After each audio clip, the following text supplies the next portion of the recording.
Thank you very much. Thank you. Nice crowd. What a good-looking group of people. Well, we have some very, very good news today, and a lot of good things are happening for our country. Please sit down.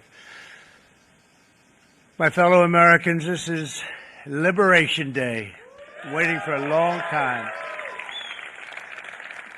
April 2nd, 2025 will forever be remembered as the day American industry was reborn, the day America's destiny was reclaimed, and the day that we began to make America wealthy again. We're going to make it wealthy, good and wealthy. For decades, our country has been looted, pillaged, raped, and plundered by nations near and far, both friend and foe alike. American steel workers, auto workers, farmers, and skilled craftsmen, we have a lot of them here with us today. They really suffered gravely. They watched in anguish as foreign leaders have stolen our jobs, foreign cheaters have ransacked our factories, and foreign scavengers have torn apart our once beautiful American dream. We had an American dream that you don't hear so much about. You did 4 years ago, and you are now, but you don't too often, and for many years and decades even, you didn't hear too much about. Our country and its taxpayers have been ripped off for more than 50 years, but it is not going to happen anymore. It's not going to happen. In a few moments, I will sign a historic executive order instituting reciprocal tariffs on countries throughout the world. Reciprocal, that means they do it to us and we do it to them. Very simple. Can't get any simpler than that. This is one of the most important days, in my opinion, in American history. It's our declaration of economic independence. For years, hardworking American citizens were forced to sit on the sidelines as other nations got rich and powerful, much of it at our expense. But now it's our turn to prosper, and in so doing, use trillions and trillions of dollars to reduce our taxes and pay down our national debt, and it'll all happen very quickly. With today's action, we are finally going to be able to make America great again, greater than ever before.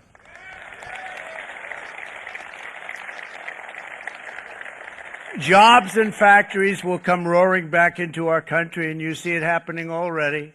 We will supercharge our domestic industrial base. We will pry open foreign markets and break down foreign trade barriers. And ultimately, more production at home will mean stronger competition and lower prices for consumers. This will be indeed the golden age of America. It's coming back, and we're going to come back very strongly. We're pleased to be joined on this momentous occasion by Vice President J.D. Vance. J.D., thank you. Thank you. Thank you very much. Where are you, J.D.? No, that wasn't too hard to find. I was looking, you know, he likes to take a low-key attitude, so it'd usually be sitting right in front. He's gaining a lot of confidence, Mike, isn't he? And nearly my entire cabinet is here, as well as Speaker Mike Johnson, who's done an amazing job. And with the great success we had last night in Florida, we have a majority of 7. And 7's like a lot when we had it at 1, right? You've done a fantastic job. And many of the members of the House and Senate are with us. Senators, Congressmen, thank you all for being with us. We appreciate it. For decades, the United States slashed our trade barriers on other countries, while those nations placed massive tariffs on our products and created outrageous non-monetary barriers to decimate our industries. And in many cases, the non-monetary barriers were worse than the monetary ones. They manipulated their currencies, subsidized their exports, stole our intellectual property, imposed exorbitant VAT taxes to disadvantage our products, adopted unfair rules and technical standards, and created filthy pollution havens. They were absolutely filthy, but they always came to us and they said, we're violating, we should pay for it. It's all detailed in a very big report by the U.S. Trade Representative on Foreign Trade Barriers, and I'll just hold it up for you. It's available, and you don't have to pay too much. As I understand it, you'll pay nothing. It's a lot of work for something, actually, because it's a special book. It's frankly, it's very upsetting when you read it, when you see what people have been doing to us for 30 years. This all happened with no response from the United States of America, none whatsoever. But those days are over. Let me offer just a few examples of the vicious attacks our workers have faced for so many years. The United States charges other countries only a 2.4 tariff on motorcycles. Meanwhile, Thailand and others are charging much higher prices, like 60%. India charges 70%. Vietnam charges 75%, and others are even higher than that. Likewise, until today, the United States has for decades charged a 2.5 tariff. Think of that, 2.5% on foreign-made automobiles. The European Union charges us more than 10% tariffs, and they have 20% VATs, much, much higher. India charges 70%, and perhaps worst of all are the non-monetary restrictions imposed by South Korea, Japan, and very many other nations. As a result of these colossal trade barriers, 81% of the cars in South Korea are made in South Korea. 94% of the cars in Japan are made in Japan. Toyota sells 1 million foreign-made automobiles into the United States, and General Motors sells almost none. Ford sells very little. None of our companies are allowed to go into other countries. And I say that, friend and foe, and in many cases the friend is worse than the foe in terms of trade.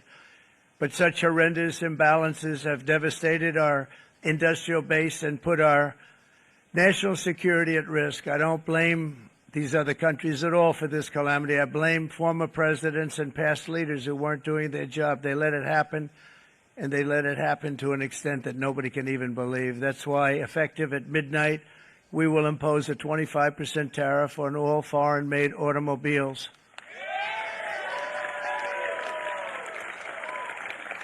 Thank you. Brian, I'd like to have you come up here for a second, okay? I just see him sitting. He's been a fan of ours, and he understands this business a lot better than the economists, a lot better than anybody. Brian, say a few words, please, would you? Thank you, Mr. Thank you. It's a great honor to have you. Thanks. Thank you, Mr. President. I grew up just north of Detroit, Michigan, in Macomb County, known as the home of the Reagan Democrats. My first vote for president was for Ronald Reagan. I thought that was going to be the best president I ever saw in my lifetime until Donald J. Trump came along. I have watched my entire life, I have watched plant after plant after plant in Detroit and in the metro Detroit area close. There are now plants sitting idle. There are now plants that are underutilized, and Donald Trump's policies are going to bring product back into those underutilized plants. There's going to be new investment. There's going to be new plants built. And the UAW members, and I brought 20 of them with me, they're sitting right over here. We support Donald Trump's policies on tariffs 100%. So, Mr. President, we can't thank you enough. And in 6 months or a year, we're going to begin to see the benefits. I can't wait to see what's happening 3 or 4 years down the road. Thank you, Mr. President. Thank you. What a great guy. He got it right from the beginning. He got it before almost anybody else. This group over there, they got it too. And, you know, we won the state of Michigan. We won almost all of them. But we won Michigan by a lot, and I want to just thank you all. The auto workers were fantastic. The Teamsters were fantastic. Everyone was pretty good, I will tell you. Thank you very much. I appreciate it. You're going to be very happy very soon, and you probably see what's happening with all of the, not only car companies, but car companies in particular. You see it with all of the ones they're moving, they're announcing day in, day out. You're seeing it. Nobody's ever seen anything like that. With today's actions, we're also standing up for our great farmers and ranchers who are brutalized by nations all over the world. It's brutalized. Canada, by the way, imposes a 250 to 300% tariff on many of our dairy products. They do the first can of milk. They do the first little carton of milk at a very low price, but after that it gets bad, and then it gets up to 275, 300%. So when they're figuring what's Canada charging, they say, oh, about 2%, 3%. But take a look at what happens down the road. When you look a little bit, it's not a pretty picture, and we don't like it, and it's not fair. It's not fair to our farmers. It's not fair to our country. And with countries like Canada, you know, we subsidize a lot of countries and keep them going and keep them in business. In the case of Mexico, it's $300 billion a year. In the case of Canada, it's close to $200 billion a year. And I say, why are we doing this? Why are we doing this? I mean, at what point do we say you got to work for yourselves, and you got to? This is why we have the big deficits. This is why we have that amount of debt that's been placed on our heads over the last number of years, and we're really not taking it anymore.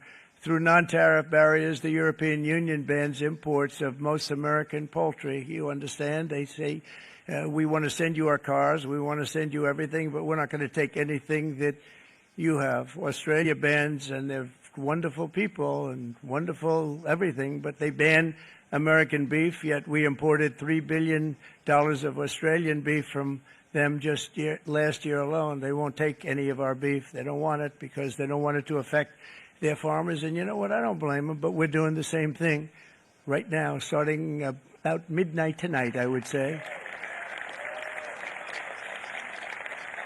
And China charges American rice farmers an overquota, it's called, a tariff rate of 65%. South Korea charges 50%. Actually, they charge different, from 50% to 513%. And Japan, our friend, charges us 700%. But that's because they don't want us selling rice, another thing. Who can blame them, Madam Secretary? Agriculture, great job you did on eggs, by the way. The egg prices came down 50%. You got them down 50%. Once we got involved, they were going through the sky. The egg prices, they were going through the sky, and you did a fantastic job. Now we have lots of eggs, and they're much cheaper, down about 59% now, and they're going down further. We charge 2.8% for so many things that other countries are charging 200%, 300%, and 400% for. If imposing tariffs and protective barriers made nations poor, then every country on earth would be racing to eliminate these policies, and China would be the first on line. They run a very strong country, but they're not first in line, and the American people are paying a very big price. From 1789 to 1913, we were a tariff-backed nation, and the United States was proportionately the wealthiest it has ever been. So wealthy, in fact, that in the 1880s, they established a commission to decide what they were going to do with the vast sums of money they were collecting. We were collecting so much money so fast, we didn't know what to do with it. Isn't that a nice problem to have? What do you think, Marco? Good problem? Marco would love that problem. But we don't have that problem anymore, but we're not going to have it very much longer, I will tell you. But they collected so much money, they actually formed a commission to determine what they were going to do with the money, who they were going to give it to, and how much. Then in 1913, for reasons unknown to mankind, they established the income tax so that citizens, rather than foreign countries, would start paying the money necessary to run our government. Then in 1929, it all came to a very abrupt end with the Great Depression, and it would have never happened if they had stayed with the tariff policy. It would have been a much different story. They tried to bring back tariffs to save our country, but it was gone. It was gone. It was too late. Nothing could have been done. It took years and years to get out of that depression, far longer than even FDR had that office right over there for a long period of time. The ramp system, that's rather intricate, was built because of him, and every time you walk up, you think of him, and he did a great job in many ways, but it lasted long beyond his terms, as you know. But it's not too late any longer, and we're going to start being smart, and we're going to start being very wealthy again. We're going to be wealthy as a country because they've taken so much of our wealth away from us. We're not going to let that happen. We truly can be very wealthy. We can be so much wealthier than any country. It's not even believable. But We're getting smart. Nearly a century later, in the face of unrelenting economic warfare, the United States can no longer continue with a policy of unilateral economic surrender. We cannot pay the deficits of Canada, Mexico, and so many other countries. We used to do it. We can't do it anymore. We take care of countries all over the world. We pay for their military. We pay for everything they have to pay. And then when you want to cut back a little bit, they get upset that you're not taking care of them any longer. But we have to take care of our people, and we're going to take care of our people first. And I'm sorry to say that.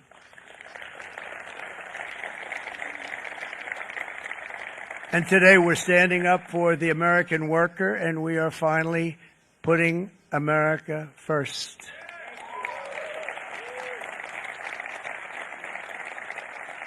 In Sleepy Joe Biden's last year in office, the United States hemorrhaged 100,000 manufacturing jobs, and the number was going through the roof at levels never seen before.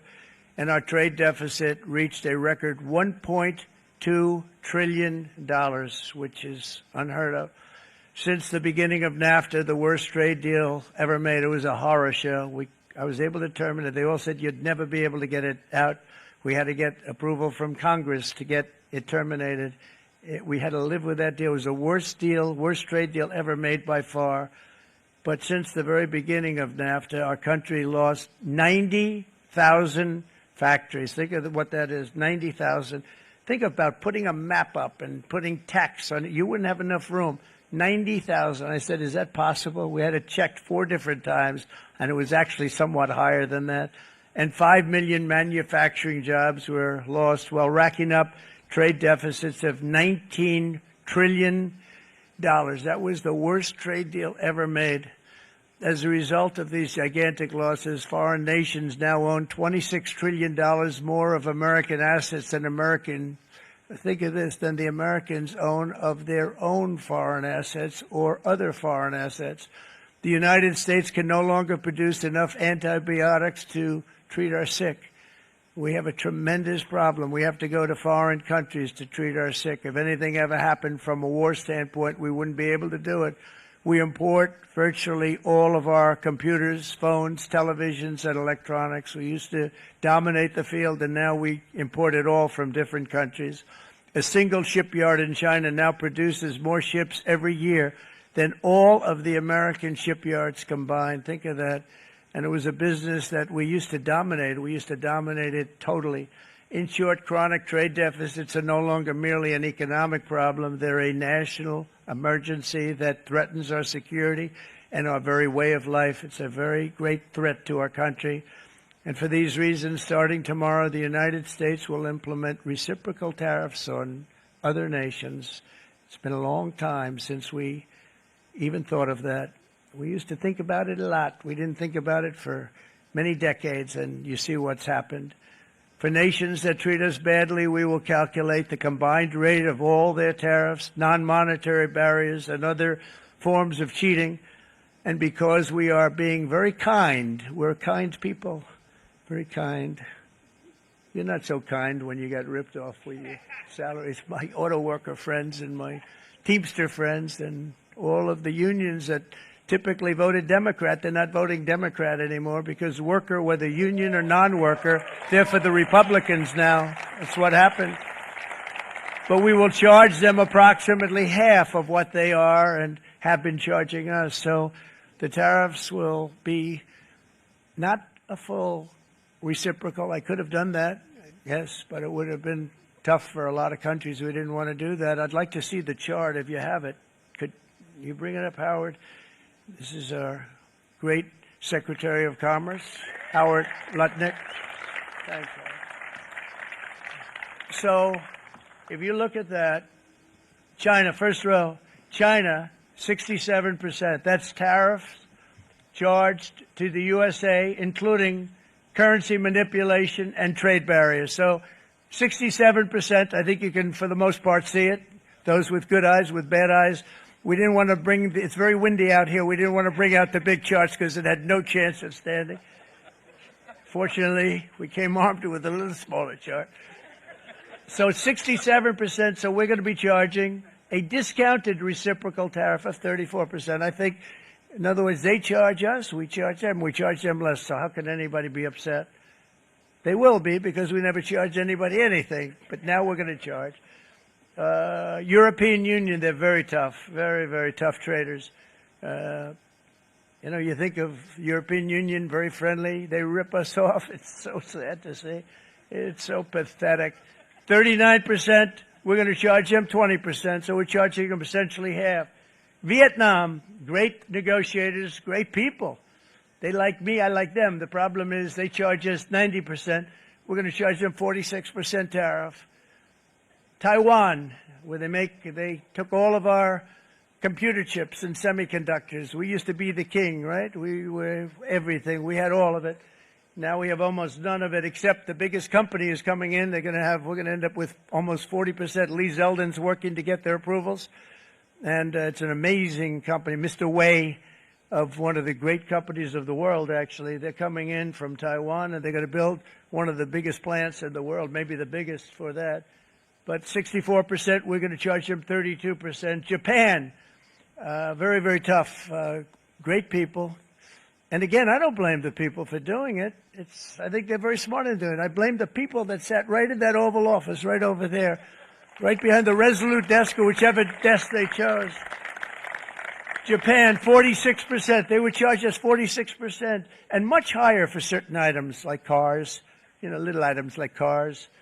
46%, we're charging them 24%. India, very, very tough, very, very tough. The Prime Minister just left, and he's a great friend of mine, but I said, you're a friend of mine, but you're not treating us right. They charge us 52%. You have to understand, we charge them almost nothing for years and years and decades, and it was only 7 years ago when I came in, we started with China and charged them. We took in hundreds of billions of dollars from China in tariffs, and they understood, honestly. President Xi understood. He said, look, I understand, and the other countries, and they all understand. We're going to have to go through a little tough love, maybe, but they all understand. They're ripping us off, and they understood it. Prime Minister of Japan, Shinzo Abe. He was a fantastic man. He was unfortunately taken from us, assassination. But I went to him and I said, Shinzo, we have to do something. Trade is not fair. And he said, I know that. I know that. And he was a great gentleman. He was a fantastic man, but he understood immediately what I was talking about. I said, Shinzo, we have to do something. He said, I know that. And we worked out a deal, and it would have been a much better deal, but frankly, there were many years left in the deal that was made previous to my getting there, but it was something. If you look at Switzerland, 61% to 31%. Indonesia, Malaysia, Cambodia. Oh, look at Cambodia, 97%. We're going to bring it down to 49. They made a fortune with the United States of America. United Kingdom, 10%, and we'll go 10%. So we'll do the same thing. South Africa, 60%, 30%, and they've got some bad things going on in South Africa. You know, we're paying them billions of dollars, and we cut the funding because a lot of bad things are happening in South Africa. The fake news ought to be looking at it. They don't want to report it. Brazil, 10%, 10%. Bangladesh is 74%. So you see what's going on. Pakistan, 58%. Sri Lanka, 88%. So what we're doing is we're taking not the full, we could take the full 88%. Thanks a lot, Eric. He's doing a very good job. How's he doing, all right? I think you better take it with you. It's not going to last very long. He's going to put it, it's going to follow you down with the wind. I brought a hat just in case it got too windy, but here, would anybody like a hat? I'm not giving it to a cabinet. I'm giving it to the auto workers. Come here.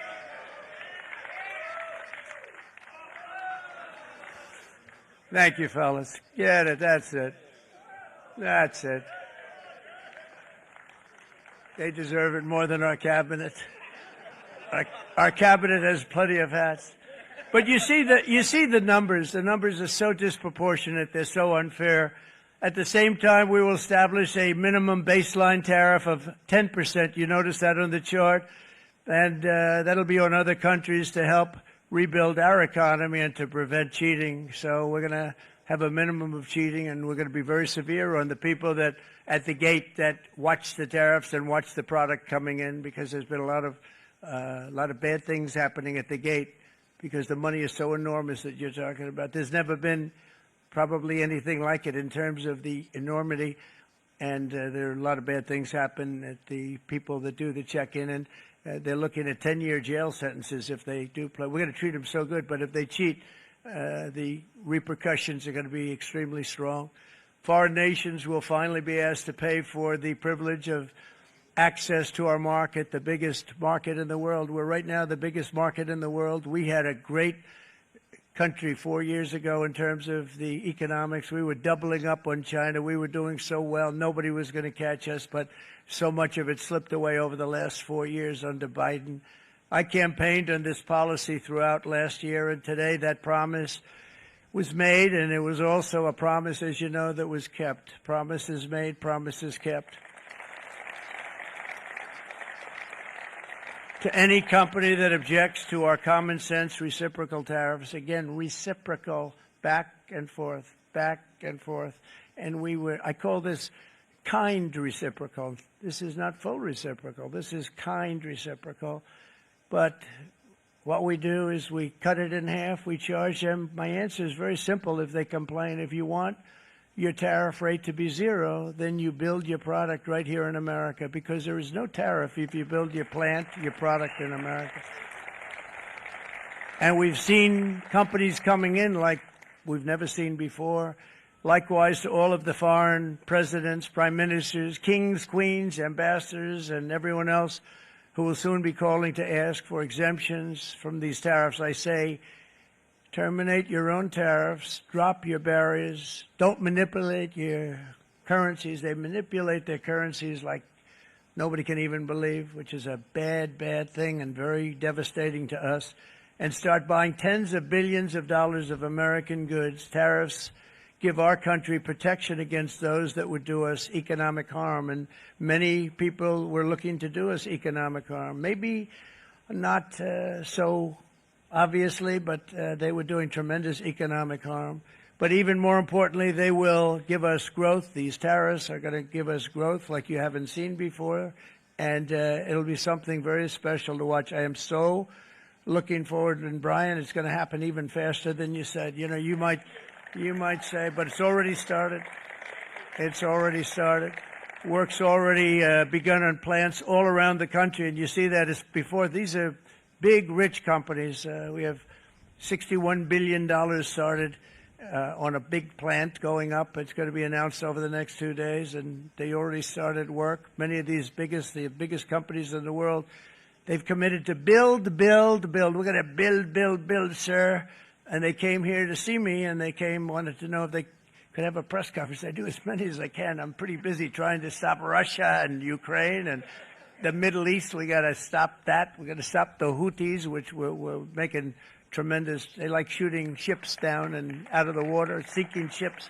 They get a kick out of it, but they're not getting such a kick out of it now, are they, Mr. Secretary? They're not getting such a kick out of that now. But here are just a short list of some of the companies that have already announced and committed to investment. And this is a company that built its factories and its plants in China. Apple is going to spend $500 billion. They never spent money like that here. They're going to build their plants here. SoftBank, OpenAI, and Oracle, great companies, are investing $500 billion almost immediately. NVIDIA, a hot company, is investing hundreds of billions of dollars. They just announced. TSMC, the biggest, most important company in the world of chips from Taiwan, with no investment from us, is investing $200 billion. And they said the reason was, number one, the election of November 5th, and number two, the tariffs. They don't want to pay the tariffs, and the way they're not paying it is to build their plant here. So we're going to go from almost no percentage. We used to have 100% of the chip market. Now it's all in Taiwan. Almost all of it's in Taiwan. A couple of other countries, but mostly in Taiwan. And think of it. We had 100%. We lost it because of people in that office that didn't do their job. They allowed it to be stolen from us. Johnson & Johnson, great company, $55 billion. Eli Lilly, $27 billion. Meta is investing $500 billion. Wow. The Mac is investing $20 billion. CMA, CGM, $20 billion. And then you have Merck and Clarios, Stellantis, General Motors, GE Aerospace, Honda, Nissan, Hyundai are all putting in billions and billions of dollars, and they're committed 100%. So. And we've never had, and this is after 2.5 months. This is after just a short, this all took place as soon as we came out with what everybody wanted to do. You know, I watched a gentleman today on television. He used to work with Lee Iacocca, a very respected automobile person, and he said, you know, because they're asking people, they try and get as many negative people as they can, but they can't find them too much. It's pretty hard to find in terms of what we're doing, especially when they see all this investment. They said, so tell me, what do you think of what Trump is doing from the automobile standpoint? He said, I can't believe it. Somebody is finally, he's an older guy, real pro, really top guy, with Lee Iacocca. He said, I never thought I'd see the day when this would happen, where somebody had the courage to go and do what has to be done. This is transforming our nation. Our entire nation is going to be transformed, not only with the cars, but on every single other item that's built. We're going to become an industrial powerhouse. And he said that so beautifully today. In fact, I'm going to find out, I'm going to get a tape, and Bruce, I'm going to get that tape, and I'm going to send it to you out in Long Island, and you're going to play it for the people. And all your union workers and your non-union workers out there, you got a pretty even split. But we have, so far, it looks like we're going to have about $6 trillion of investments, and you wouldn't do that in years in this country over the last number of years. $6 trillion, and that's going to be much higher by the end of the year. And think of what $6 trillion is. You wouldn't have even a small percentage of that under this other system. We're going to be an entirely different country, and it's going to be fantastic for the workers. It's going to be fantastic for everyone. There will never have been a transformation of a country like the transformation that's already happening in the United States of America. It's an incredible thing to watch, and it's incredible to meet with the top people, people that you read about, very wealthy people, or people that are great managers and executives and presidents of big public companies. And to watch the enthusiasm they have now that they didn't have. They gave up on our country. They went to foreign countries and they built. Companies are pouring into our country at levels never seen before, with jobs and money to follow, and it's really beautiful. In the coming days, there will be complaints from the globalists and the outsourcers and special interests and the fake news. Always, the fake news will always complain. But never forget, every prediction our opponents made about trade for the last 30 years has been proven totally wrong. They were wrong about NAFTA. They were wrong about China. They were wrong about the Trans-Pacific Partnership, which would have been a disaster if I didn't terminate it. If I didn't terminate that, United Auto Workers, you would have had no jobs in this country. You would have had no jobs. It was all going to other countries. In my first term, they said tariffs would crash the economy. Instead, we built the greatest economy in the history of the world. And again, I have great respect for President Xi of China, great respect for China, but they were taking tremendous advantage of us, and I commend them for that. I say, hey, if you can get away with it, that's okay. But, you know, they understand exactly what's happening, and they probably, most of them are saying it's about time they did something, but and they're going to fight, and they're going to fight fair. Everyone's going to fight. You know, it's like, I say to the leaders, look, you got to take care of your country, but we have to start taking care of our country now. We can't do what we've been doing for the last 50 years. From the day of my election, the stock market went up in my first term 88%, with NASDAQ going up 155%, more than any president has ever had in any term in office, by far. And I think we're going to blow that away. And maybe the numbers won't show, but I think they're going to show much better than even those numbers. But what you're going to see is you're going to see activity, that empty, dead sites, factories that are falling down, those factories will be knocked down, and they're going to have brand new factories built in their place. They're not only talking about renovating, they're talking about brand new, the best anywhere in the world, the biggest anywhere in the world. I have a friend who builds car plants, and I said, I want to see the biggest and the best. He said, well, we have to go to Mexico. I said, no, I want to see it in the United States. He said, we're not building them in there. This is a year and a half ago during the campaign. He said, we're not building it. You'd have to go to Mexico. When I was starting to decide to run, and I went to number one in the polls very rapidly, I want to say, let's say in the first hour. And then shortly thereafter, it looked like I was going to win, and the fake news was saying, oh, no, don't do this. What they don't know is if I didn't win, they would have really been in trouble, because nobody wants to read them anyway.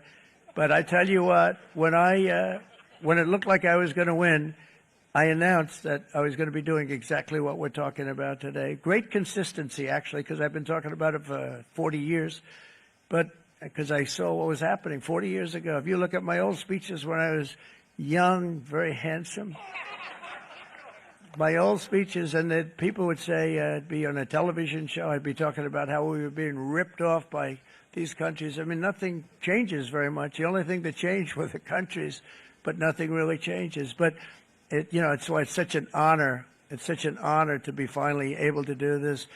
If you look at China, I took in hundreds of billions of dollars in my term, hundreds of billions. They never paid 10 cents to any other president, and yet they paid hundreds of billions, so much so that Biden couldn't do anything. They wanted to try and terminate it because he had a very special relationship with China. You know what the relationship was? He had a special relationship. But the numbers were so big, that they couldn't do it. So they did ease it up. They did things that they shouldn't have done. They made it a lot more comfortable for them, but they couldn't do it because the numbers were hundreds of billions of dollars, and I did that. And we were on our way to doing something like incredible. And then we had a very bad election happen, A lot of bad things happened. So when I said we got to do it again, I said we have to make it too big to rig. And we made it too big to rig, and we won in records, and it was a monumental win. And it was such an honor to see so many of you, like Brian and your friends, here with us to celebrate, and to more importantly celebrate what we're doing, because that wouldn't be a full celebration if we didn't do this, because this will be an entirely different country in a short period of time. It'll be something the whole world will be talking about it. The critics made the very tired predictions earlier this year, but in February, core inflation dropped to the lowest rate in 4 years. And the price of eggs, as you know, just in a month and a half, we were there for 4 weeks. And the first week, I got blamed for eggs. I said, I just got here. They said eggs have gone up at like 250%, and you can't get eggs. And they were going crazy. And I said, I just got here. And then we got to work on eggs, and we got to work on everything. And our great Secretary of Agriculture, you did a fantastic job. Brooke Rollins, she did a fantastic job. And as I said before, the price of eggs dropped now 59%, and they're going down more, and the availability is fantastic. They were saying that for Easter, please don't use eggs. Could you use plastic eggs? I said, we don't want to do that. We want to, and you really came through. It's an amazing job. Thank you very much, Brooke. You did great. But likewise, an old-fashioned term that we use, groceries. I used it in the campaign. It's such an old-fashioned term, but a beautiful term, groceries. It sort of says a bag with different things in it. Groceries went through the roof, and I campaigned on that. I talked about the word groceries for a lot, and energy costs now are down. Groceries are down. Gasoline is way under $3, and people are beginning to be able to buy things and live again. We brought prices way down. We created 10,000 already in a few weeks, new manufacturing jobs. And it was that took place in 1 month, numbers that they haven't seen in a long time. We had virtually no inflation under my term. We had virtually no inflation for 4 years. But after transitioning over to Sleepy Joe, it went from almost non-existent to the highest in the history of our country. They had the highest inflation in the history of our country, brought up by energy and bad spending and bad policy, and a lot of bad things happened. How about allowing millions and millions and millions of people to pour into our country with open borders, where it's so sad to see even now. And I see our great secretary you have done. Stand up, please, Christy. Stand up. Christy Noem and Tom Homan. These people are doing a great job, but gotten them out in records. We have problems with judges that don't want them to go out. They want Tren de Aragua, and they want MS-13, the most vicious gangs ever. Nobody's ever seen anything like it. Absolute killer gangs. They kill people. They don't even think about it. And we put them out, and we have judges now, radical left judges that they don't want them to go out. They want them to even be brought back. Let's bring them back. You've done a fantastic job, and please thank everybody. Homeland Security, thank everybody. Appreciate it. And we now have a border that's the best border that we've ever had, even better than it was my first term. My first term we did good, but this one we really specialized in. We've done really well. And we had records then. We had the best, safest border 4 years ago. We had the best border there ever was. And now we have, you've actually matched it and done even better. And we're going to get it down the right way. And we want people, by the way, to come into our country, but we want to come in through a legal process. We want them to come in legally. We need more people. We need people to run these plants and to help the auto workers and the Teamsters and the non-union people and everybody else. But we need people and the farmers. And we're going to let people come in, but they want to come in. We want them to come in legally. They have to have the capability of loving our country, not people that hate our country. We don't want them in our country. And now we're going to pass the largest tax cuts in American history, and that's where we're relying on Mike and John Thune. And we will not cut Social Security, Medicare, or Medicaid benefits, and the Democrats will, because if they got in, the entire economy would collapse. This country was heading for a collapse under the people that you saw. They were horrible.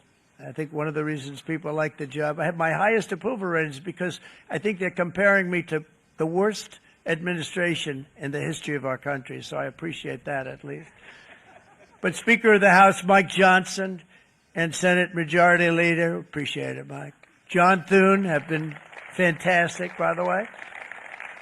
But they've been working tirelessly on taking the next step to pass the plan for our One Big Beautiful Bill. I'd like to name it that if you can. One Big Beautiful. I made that statement about 6 months ago, and everybody calls it One Big Beautiful Bill. And it will be that. It'll have everything, the big tax cuts and every incentive there is. And it'll be fantastic. And by the way, for the cars, we're asking for an interest deduction on a loan. So if you build the car, only in America we do it, Brian. If the car's not built in America, you don't get the interest rate deduction. But if you build the car in America, if you buy a car, if it's built in America, then you get an interest rate deduction, tax deduction, and that's a big thing. That's going to be a big thing. I think that's going to pay for itself very quickly, that deduction. Never happened. We've never had anything like that before. Somebody said, where did you get the idea? Because it's so basic. You would think that would have happened a long time ago. It never did, and I'm very happy it didn't, because now I can say that was my idea.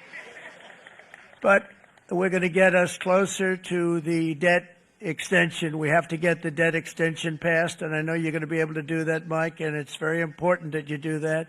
And all of the other things that the Senate budget plan gives us, along with working, because I know they're working together, John and Mike, and the two bills are going very well together. We need to get our shared priorities done, including certain permanent tax cuts. We want the tax cuts to be permanent, spending cuts, energy and historic investments in defense, border, and so much more. We're covering everything. These will be phenomenal. There'll be no bill like this going to straighten. One bill is going to straighten out our country for many, many years to come.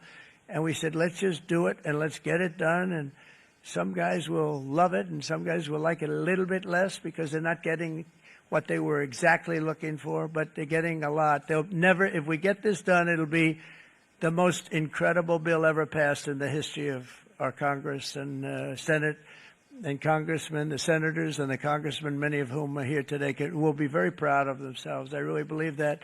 It's going to set us on a whole new prosperous path. We're going to cut spending and right-size the budget back to where it should be. We're going to do that very strongly. Thank you, Rick. Thank you. John, thank you. Oh, look at all of our senators over there. Oh, boy. That's a nice group of people. But I won't like them so much if they don't get this bill done. That's a great group. And Congressman, thank you very much. I appreciate it. Tremendous people. The Senate plan is my complete and total support, and the House plan likewise is very similar. They're moving along pretty much at the same clip, and as soon as you're ready, you'll show it to me, and I'm sure it'll have my support, Mike. Every Republican congressman and senator must unify. We have to unify. We can't be separated. We have to get it done. We have to get absolutely everything we can, and we have to take care of the American people. That's the only thing that matters. We have to take care of the American people first. We need to pass this bill immediately, get it done, including debt extension. From this day on, we're not going to let anyone tell us that American workers and families cannot have the future that they deserve. We're going to produce the cars and ships, chips, airplanes, minerals, and medicines that we need right here in America. The pharmaceutical companies are going to become roaring back. They're coming roaring back. They're all coming back to our country, because if they don't, they got a big tax to pay. And if they do, I'll be very happy, and you're going to be very happy, and you're going to be very safe. We're going to build our future with American hands, with American heart, American steel, and we're going to build it with American pride like we used to. We're approaching our 100th day as president, and have been given credit by a lot of people, actually, even some of the fake news. Can you believe it? Which in this case hopefully isn't fake, for having done more in that time than any other administration in the history of our country in the first 100 days. I think we've had an amazing, in terms of what we've done, what we've gotten accomplished. I'd like to see if we can get that war ended and another war from not starting in the Middle East. We have to get Russia. They're losing 2,000 on average, 2,500 people a day, young people, soldiers, Russian. Think of that. 2,500 through some days, but on average, probably over about a 1 week period, it's 2,712, they say. They're losing those soldiers. They're dying. They're being decimated. And they're not from our country, but they're from other countries. But they're human beings. They're from Russia. They're from Ukraine in this period, most of them. And we're going to get it stopped. It's a senseless war that would have never happened if I was president, and it shouldn't be allowed to go on.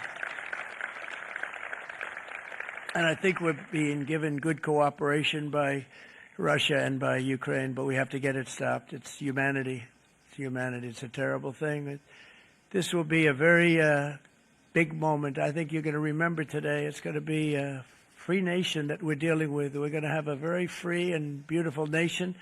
It's going to be Liberation Day in America, and it's going to be a day that hopefully you're going to look back in years to come and you're going to say, you know, he was right. This has turned out to be one of the most important days in the history of our country. God bless you, and God bless America. Thank you, everybody. Thank you very much. Thank you. Thank you very much.